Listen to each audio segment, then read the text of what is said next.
I don't know about you, but I've been searching for a game that combines running a shop with exploring a dungeon for quite some time. It's really the best of both worlds, if done correctly. But I cannot avoid mentioning Recettear. It's the first game I played that combined both well. And after playing Recettear forever ago, I've had a hunger for something similar. Many other games have tried and fell very short. Now, I'm happy to say that Moonlighter is finally the game I'll be recommending to any fans of Recettear that want a similar experience. And don't rush and buy it yet, because while it is similar, it's not exactly the same, and you really should know the differences first. So as we know, the game is split into two.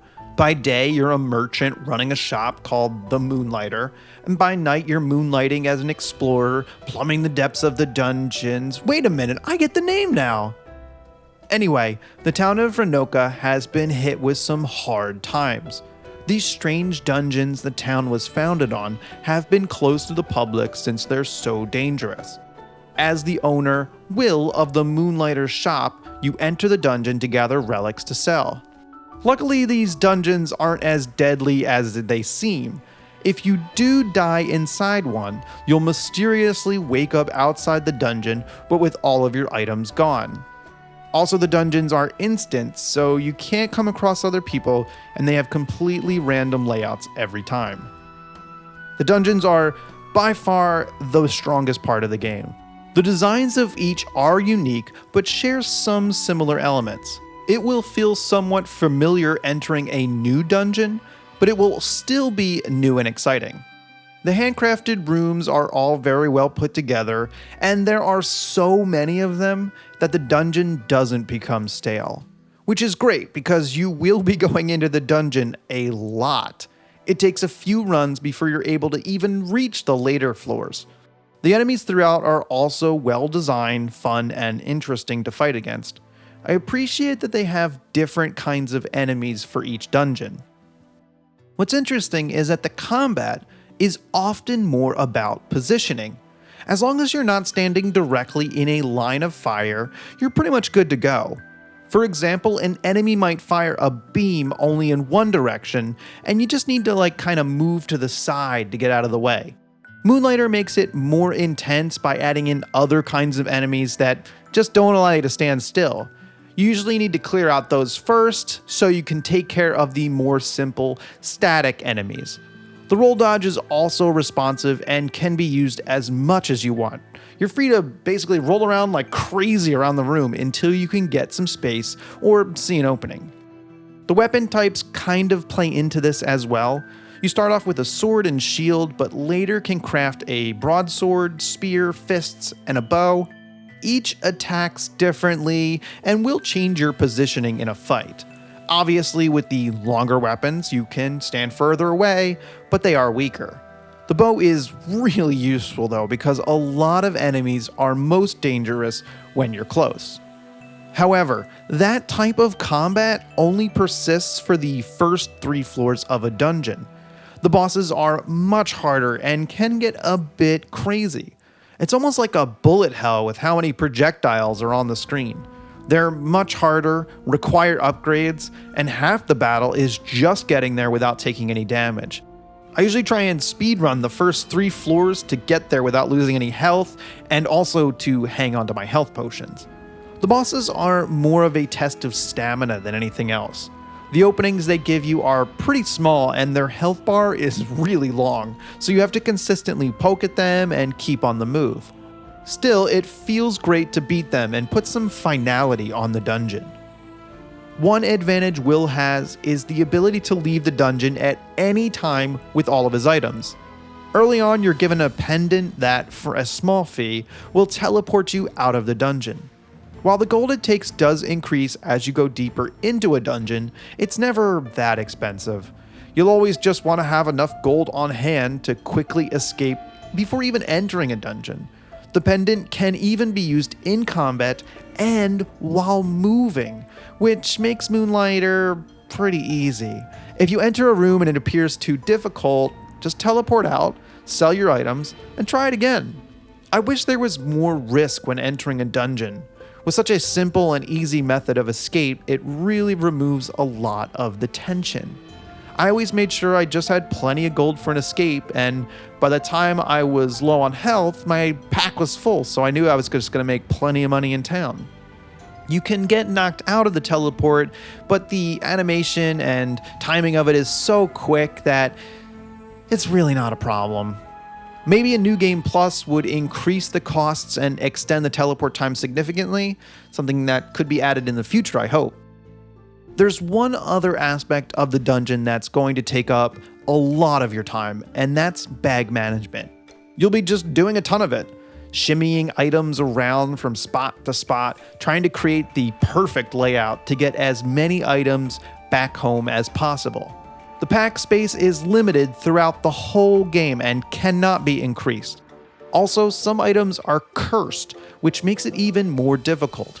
For example, some can only be placed on the side, or there's a curse that will destroy an adjacent item when returning to town.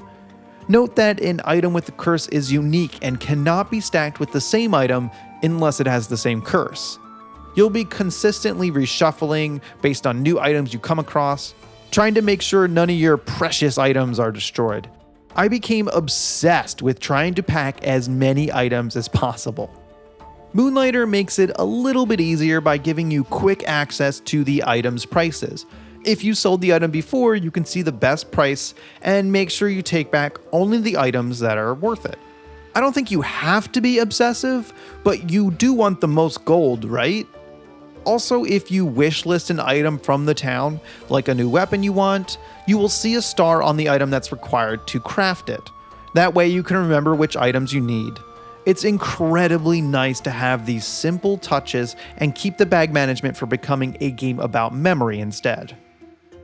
I really like the dungeons, and I think that they're better than Recettear. Just better in every possible way, really. More interesting layouts, enemies, and item management. If you can remember, the dungeon in Recettear gets boring. In Moonlighter, it just gets better as you go, with 4 different dungeons, each with their own theme. It's great that the third floor is much harder and contains unique items not found in the other 2 floors. There's a progression to it, since you'll need upgrades from the first 2 floors. Still, I didn't feel particularly challenged and only died a handful of times. I would place the dungeons at a medium to light difficulty. I had to replay bosses a few times and flee some scary situations, but the punishment for death isn't bad. It's a much smoother experience that I like. Okay, enough dungeon talk. The shop is an equally significant part of Moonlighter. Not only because it's the name of the game, but because you need the money. Working the shop is fairly obvious. Place items on the table and set the price. You watch your patrons' reactions to the price to know if you set it correctly. No haggling required. Either they'll buy the item or put it back. When they get the golden eyes, then you know you set the price too low. Kinda hurts when you miss out on that potential profit. Thankfully, the game keeps track of this for you. Moonlighter saves the last set price for you, which is useful. Even better, you can see the prices you've previously set and the reaction. The user interface is very well done. It's so simple to move over to the book and see the prices. Will's record keeping is meticulous. Most of the time when the shop is open, you'll be adjusting prices and inventory. It's best to set the prices higher than you think to maximize profit.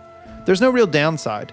If the customer doesn't want it, someone else will after you adjust the price.